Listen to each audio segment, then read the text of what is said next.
রক্তদান জীবনদান এই বার্তাকে সামনে রেখে ও রক্তের সংকট মেটাতে রক্তদান শিবিরের আয়োজন করল নকশালবাড়ির সারদা বিদ্যামন্দির। এদিন শিলিগুড়ি রোটারি ব্লাড ব্যাংকের সহযোগিতায় এবং সারদা বিদ্যামন্দিরের উদ্যোগে নকশালবাড়ির সারদা বিদ্যামন্দির ভবনে অনুষ্ঠিত হয় রক্তদান শিবির। 100 ইউনিট লক্ষ্যমাত্রা রেখে এই শিবিরে অভিভাবক প্রাক্তনীরা রক্তদান করে।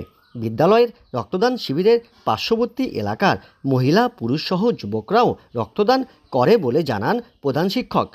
সারদা বিদ্যামন্দির হাই স্কুল নকশালবাড়ির পক্ষ থেকে প্রতি বছরই রক্তদান শিবিরের আয়োজন করা হয়। রক্তদান জীবনদান এই আপ্তবাক্যকে স্মরণ করে আমরা মানব কল্যাণের সুবিধার্থে আমরা এই রক্তদান শিবিরের আয়োজন করি। প্রতি বছর সাড়ম্বরে আমরা এটা পালন করি। স্বতঃস্ফূর্তভাবে মানুষ অংশগ্রহণ করে।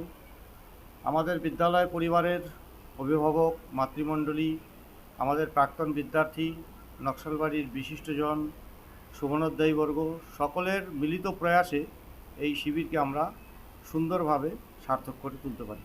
কত রক্ত হতে পারে এবছরের 100-র কাছাকাছি তো নিশ্চিত হবে, এরকম একটা মনে হচ্ছে।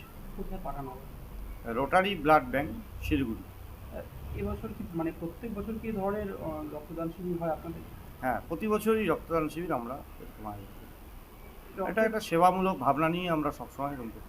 থ্যালাসেমিয়া সহ বিভিন্ন রোগের ক্ষেত্রে দেখা যায় যে রক্তের প্রয়োজন হয় এবং রক্তের একটা সংকটও চলছে, সেই দৃষ্টি রেখেই কি আপনাদের রক্তদান শিবির? একদম। আজকে যে সামাজিক পরিস্থিতি, সেই পরিস্থিতিতে রক্তের যে একদম সংকটময় পরিস্থিতি, সেই রক্তের সংকটময় পরিস্থিতি চাহিদা যাতে পূরণ করতে পারি আমরা, সেই উদ্দেশ্য নিয়ে আমাদের এই রক্তদান।